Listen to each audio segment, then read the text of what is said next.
Okay, ಈಗ already ಆ serial ಅಲ್ಲಿ ನೀವು ಹೀರೋಯಿನ್ ನೋಡಿರ್ತೀರಾ, ಸೊ ಅವ್ರ ಮೇಲೆ ಏನಾದ್ರು ಲೈಟ್ ಆಗಿ ಕ್ರಶ್ ಆಗೋದು ಅಥವಾ ಅವ್ರ ಬಗ್ಗೆ ಏನಾದ್ರು ಇಂಟ್ರೆಸ್ಟ್ ಬರೋದು ಆಗಿರುತ್ತಾ ಸೀರಿಯಲ್ ಅಲ್ಲಿ? ಆ ಥರದ್ದು ಇಲ್ಲ, ಅವ್ರಿಗೆ ಆಗಿರುತ್ತೆ, ಅದು ಫಸ್ಟಿಂದನೂ ಇರುತ್ತೆ. ಅಂದರೆ ಒಬ್ಬ ಹಳ್ಳಿಯಲ್ಲಿ ಅದೊಂದು ಚಿಕ್ಕ ಊರಲ್ಲಿ ಒಬ್ಬ ಯಾರನ್ನೋ ಒಬ್ಬ ಸ್ಟಾರ್ ಥರನೋ ಒಬ್ಬ ಹೀರೋ ಥರನೋ ಆ ಥರ ಇಂಪ್ರೆಸ್ ಆಗಿರ್ತಾರೆ ನನ್ನ ಮೇಲೆ. ಬಟ್ ನನಗೆ ಯಾವುದೇ ಥರದ್ದು ಇದಿರೋದಿಲ್ಲ, ನನ್ನ ತಲೆಯಲ್ಲಿ ಮದುವೆನೋ ಕಾನ್ಸೆಪ್ಟೇ ಇರೋದಿಲ್ಲ, ಅವಳು ಬಿಟ್ಟಾಕಿ ಬೇರೆ ಯಾರು ನನ್ನ ತಲೆಯಲ್ಲಿ ಇರೋದಿಲ್ಲ. ಸೊ ಆ ಥರ ಇವಾಗ ಟ್ರ್ಯಾಕ್ ಹೋಗ್ತಾ ಇದೆ. ಬಟ್ ಮುಂದೆ ಏನಾಗುತ್ತೆ, ಹೇಗೆ ಇಬ್ರು ಒಂದಾಗ್ತೀವಿ ಅನ್ನೋದನ್ನ ನೋಡ್ಬೇಕು. ಓಕೆ, ಸೀರಿಯಲ್ ಅಲ್ಲಿ ಹೀರೋಯಿನ್ ಯಶ್ ಫ್ಯಾನ್ ಅಲ್ವಾ?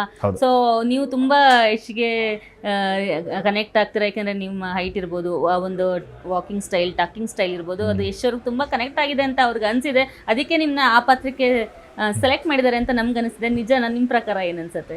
ನನಗೆ first to be frank KGF feel ಬರುತ್ತೆ ನಿಮ್ಮ ನೋಡಿದ ತಕ್ಷಣ, ಯಶ್ ಅವರ KGF ಫೀಲ್? ಇಲ್ಲ, ಟು ಬಿ ಫ್ರಾಂಕ್ ಹೇಳ್ಬೇಕಂದ್ರೆ ಸ್ಟಾರ್ಟಿಂಗ್ ನನಗೆ ಭಯ ಇತ್ತು. ಯಾಕೆಂದರೆ ಯಾವುದೇ ಹೀರೋ ಆಗಲಿ, ಯಾರೊಬ್ರು ಸೂಪರ್ ಸ್ಟಾರ್ ಆಗಲಿ, ಅವ್ರಿಗೆ ತುಂಬ ಫ್ಯಾನ್ ಬೇಸ್ ಇರುತ್ತೆ. ಅವರಿಗೆ ಯಾರನ್ನೇ ಆಗಲಿ, ನನ್ನನ್ನೇ ಅಂತಲ್ಲ ಯಾರನ್ನೇ ಆಗಲಿ ಹೋಲಿಸಿದ್ರೆ ಇಷ್ಟ ಆಗೋದಿಲ್ಲ, ಯಾರೇ ಆಗಲಿ ಇಷ್ಟ ಆಗೋದಿಲ್ಲ. ಆ್ಯಂಡ್ ನಾವು ಆಗೋಕ್ಕಾಗಲ್ಲ. ಬಟ್ ಅವ್ರ ಫ್ಯಾನ್ಸಿಗೆ ನಿಜವಾಗ್ಲೂ ಗ್ರೇಟ್ ಹೇಳಬೇಕು, ಎಲ್ಲೂ ಒಂಥರ ನೆಗೆಟಿವ್ ಕಮೆಂಟ್ ಬಂದಿಲ್ಲ ನನಗೆ. ಇವನೇ ಹಂಗೆಲ್ಲ ಆ ಥರ ಇದ್ದಾನೆ, ಇದೇ ಹಂಗಿಲ್ಲ, ಇಲ್ಲ ಏನೋ ಡಿಫ್ರೆಂಟ್ ಆಗಿದೆಯಲ್ಲ ಕತೆ, ಅವು ಏನಿದು ನಮ್ಮ ಬಾಸ್ನ ಇಟ್ಕೊಂಡ್ಬಿಟ್ಟು ಏನೋ ಮಾಡ್ತಿದ್ದಾರೆ ಅಂತ. ಅವ್ರಿಗೆ ಫೀಮೇಲ್ ಫಾಲೋಯಿಂಗ್ಸ್ ತುಂಬ ಇದ್ದಾರೆ, ಏನು ಈ ಥರ ಮಾಡ್ತಾ ಇದ್ದಾರಲ್ಲ, ಚೆನ್ನಾಗಿದೆ ಕತೆ. ಕಮೆಂಟ್ ಸೆಕ್ಷನ್ ನನಗೆ ತುಂಬ ಭಯ ಆಗ್ತಿತ್ತು ಸ್ಟಾರ್ಟಿಂಗಲ್ಲಿ, ಎಲ್ಲಿದು ನೆಗೆಟಿವ್ ಆಗ್ತಿರ್ಗುತ್ತೋ, ಎಲ್ಲಿ ಈ ಥರ ಲೈಕ್ ಬ್ಯಾಡ್ ಕಮೆಂಟ್ಸ್ ಬರುತ್ತೋ, ಸ್ಟಾರ್ಟಿಂಗಲ್ಲಿ ಎಲ್ಲಿ ಮೈಂಡ್ ಸೆಟ್ ಕುಗ್ಗಿಸ್ಬಿಡ್ತಾರೋ ಅಂತ. ಬಟ್ ಎಲ್ಲೂ ಆ ಥರ ಆಗಿಲ್ಲ. ಬಟ್ ಲಕ್ಕಿ ಅಂತ ಹೇಳ್ಬೋದು, ಯಾಕೆಂದರೆ ಅವರು ಒಂಥರ ಇನ್ಸ್ಪಿರೇಷನ್ ಅಂತಲೇ ಹೇಳ್ಬೋದು. ಒಂದು ಸ್ಕ್ರ್ಯಾಚಿಂದ ಬಂದು ಒಂದು ಝೀರೋಯಿಂದ ಹೀರೋ ಆದವರು ಅವರು. ಸೊ ಅವರು ನನ್ನ ಇನ್ಸ್ಪಿರೇಷನ್ನೇ. ಸೊ ಅವ್ರ ಥ್ರೂ ಈ ಪ್ರಾಜೆಕ್ಟ್ ಸ್ಟಾರ್ಟ್ ಆಯಿತು, ಒಂದು ಏನೋ ಒಂದು ಅವ್ರದ್ದೊಂದು ಕಾಂಟ್ರಿಬ್ಯೂಷನ್ ನಮ್ಮ ಸೀರಿಯಲಿಗೆ ಸಿಕ್ತಲ್ಲ ಅನ್ನೋದು ಖುಷಿ ನನಗೆ. ಓಕೆ ಸರ್, ಯಾರೇ ಒಬ್ಬರು ಇಂಡಸ್ಟ್ರಿಗೆ ಬರಬೇಕು ಅಂದರೆ, ಕಲಾವಿದರಾಗಿ ನಾಯಕ ನಟನಾಗಿ ಬರಬೇಕು ಅಂದರೆ ತುಂಬಾ ಸ್ಟ್ರಗಲ್ ಮಾಡಿ ಬಂದಿರ್ತಾರೆ.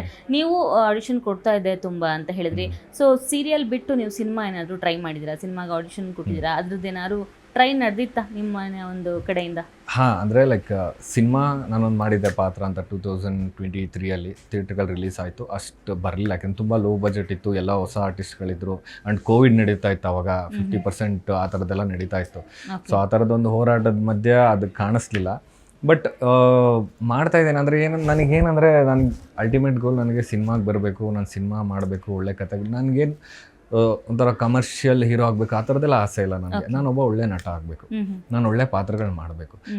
ಒಂದು ಕಥೆಯಿಂದ ಇನ್ನೊಂದು ಕತೆಗೆ ಬೇರೆ ಬೇರೆ ಪಾತ್ರಗಳು ಮಾಡಬೇಕು. ಯಾರೂ ನಾನು ಬರೀ ಒಂದು ಸಿನಿಮಾಯಿಂದ ಮಾತ್ರ ಗುರುತಿಸ್ಬೇಕು ಅಂತ ನಾನು ಇಷ್ಟಪಡೋದಿಲ್ಲ. ಯಾಕೆಂದರೆ ಅಲ್ಲಿಗೆ ನನ್ನ ಕೆಲಸ ಮುಗ್ದೋಗ್ಬಿಟ್ಟಿರುತ್ತೆ. ಬರೀ ಒಂದೇ ಸಿನಿಮಾ ಇಟ್ಕೊಂಡು ಮುಂದಿನ ಮಾಡಿರೋ ಸಿನಿಮಾಗಳು ಯಾವುದೋ ಅವ್ರ ತಲೆಗಿಲ್ಲ ಅಂದರೆ ನಾನು ಅದು ಮಾಡಿನೂ ವೇಸ್ಟ್ ಆಗಿಬಿಡುತ್ತೆ. ಹಂಗೆ ಆಗಬಾರ್ದು.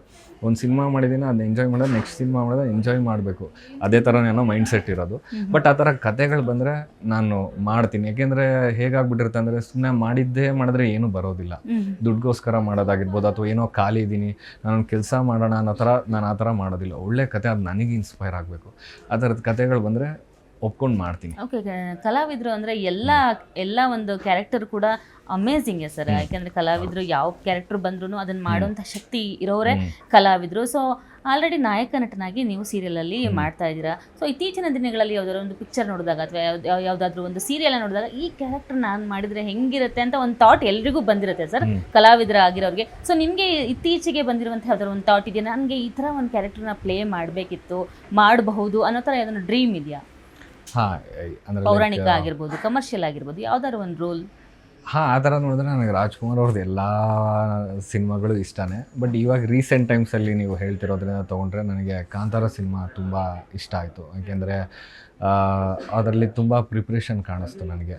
ಅಂದರೆ ರಿಷಬ್ ಸರ್ ಮಾಡಿರೋ ಇದಾಗಿರ್ಬೋದು, ಅವ್ರದ್ದು ರೀಜನ್ ಅದಾಗಿರ್ಬೋದು, ಸ್ಲ್ಯಾಂಗ್ ಆಗಿರ್ಬೋದು, ಆ ಥರ ಇದ್ದವ್ರದ್ದೆಲ್ಲ ಆ ಥರ ಪೋರ್ಟ್ರೇ ಮಾಡ್ತಾರೆ ಅನ್ನೋದು ಹೇಳೋಕ್ಕಾಗಲ್ಲ.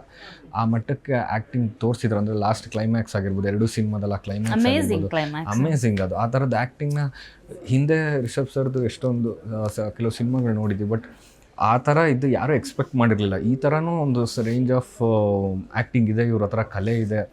ಆಲ್ ಓವರ್ ಇಂಡಿಯಾ ಅದನ್ನು ಅಪ್ರಿಷಿಯೇಟ್ ಮಾಡೋದು.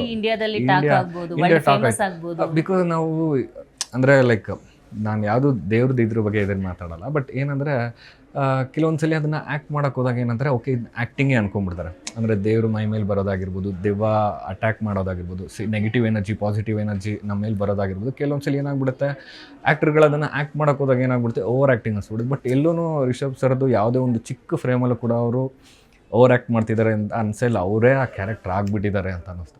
ಸೊ ಅದನ್ನು ನೋಡಿದಾಗ ನನಗೆ ಅನ್ನಿಸ್ತು ವಾವ್ ಎಷ್ಟು ಚೆನ್ನಾಗಿ ಇದನ್ನು ಮಾಡ್ತಾರಲ್ಲ, ಈ ಥರ ನನಗೂ ಯಾವ್ದಾದ್ರು ಕ್ಯಾರೆಕ್ಟರ್ಗಳು ಸಿಕ್ಕರೆ ನಾನು ಇದನ್ನು ಮಾಡಬೇಕು ಅಂತ ಅನಿಸ್ತು ನನಗೆ. ಓಕೆ ಸರ್, ಇನ್ನು ಡ್ರೀಮ್ ರೋಲ್ ಅಂತ ಹೇಳಿದ್ವಿ, ಸೀರಿಯಲಲ್ಲಿ ನಾಯಕ ನಟನಾಗಿ ಮಾಡ್ತಾ ಇದ್ರಲ್ವ, ಇದು ಎಷ್ಟು ಖುಷಿ ಇದೆ. ಯಾಕೆಂದರೆ ನಿಮ್ಮ ಹಿಂದಿನ ಒಂದು ಲೈಫೇ ಬೇರೆ ಇರುತ್ತೆ, ಬಟ್ ಸೀರಿಯಲ್ಗೆ ಬಂದಮೇಲೆ ಅಲ್ಲಿ ಸಿಗುವಂಥ ಪಾಪ್ಯುಲಾರಿಟಿ, ಆ ಒಂದು ಎಂಟ್ರಿ ಇಂಡಸ್ಟ್ರಿಗೆ ಎಲ್ಲರೂ ತಿರುಗಿ ನೋಡ್ತಾರೆ, ಓ ಸೀರಿಯಲ್ ಹೀರೋ ಯಾರಿದು ಅಂತ ತಿರುಗಿ ನೋಡ್ತಾರೆ. ಸೊ ತುಂಬ ಪಾಪ್ಯುಲಾರಿಟಿನ ಗಳಿಸ್ಕೊಡುತ್ತೆ. ಆಲ್ಮೋಸ್ಟ್ ಇವಾಗ 1.5 ತಿಂಗಳಿಂದ ನೀವು ಶೂಟ್ ಮಾಡ್ತಿದ್ದೀರಾ, 1.5 ತಿಂಗಳಿಂದ ಜಯಲಲಿತಾ ಸೀರಿಯಲ್ ರನ್ ಆಗ್ತಿದೆ. ಬಹಳಷ್ಟು ಜನ ನಿಮಗೆ ಫ್ಯಾನ್ ಫಾಲೋಯಿಂಗ್ ನೋಡಿದ್ದೀನಿ ನಾನು ಇನ್ಸ್ಟಾಗ್ರಾಮಲ್ಲೆಲ್ಲ, ತುಂಬಾ ಫ್ಯಾನ್ ಫಾಲೋಯಿಂಗ್ ಇರ್ತಾರೆ. ಸೊ ನಿಮಗೆ ಇಷ್ಟವಾಗುವಂಥ ಯಾರು ಬಂದು ಮಾತಾಡಿದಾರ ಅಭಿಮಾನಿ, ನಾನು ನಿಮ್ಮ ಸೀರಿಯಲ್ ಅಭಿಮಾನಿ ಸರ್, ನಿಮ್ಮ ಅಭಿಮಾನಿ, ನೀವು ತುಂಬ ಇಷ್ಟ ಆಗಿದ್ರಿ ಅಂತ ಯಾರು ನಿಮಗೆ ನೆನ್ಪಿಟ್ಕೊಳ್ಳುವಂತಹ ಅಭಿಮಾನಿ ಯಾರು ಬಂದಿದ್ದಾರಾ? ಹೌದು, ಅಂದರೆ ನನಗೆ ಇನ್ಸ್ಟಾಗ್ರಾಮಲ್ಲಿ ಮೆಸೇಜ್ ಮಾಡ್ತಾನೆ ಇರ್ತಾರೆ. ಅಂದರೆ ಎಷ್ಟೊಂದು ಮೆಸೇಜ್ಗಳಿಗೆ ತುಂಬ ಖುಷಿಯಾಗ್ಬಿಡುತ್ತೆ. ಅದೇ ಒಂದು ಬೂಸ್ಟರ್ ಅಂತ ಹೇಳ್ಬೋದು ನಮಗೆ ಆರ್ಟಿಸ್ಟ್ಗಳಿಗೆ. ಯಾರಾದರೂ ಒಬ್ಬರು ನಮ್ಮ ವರ್ಕ್ನ ಅಪ್ರಿಷಿಯೇಟ್ ಮಾಡ್ತಾ ಇದ್ದಾರೆ ಅಂದರೆ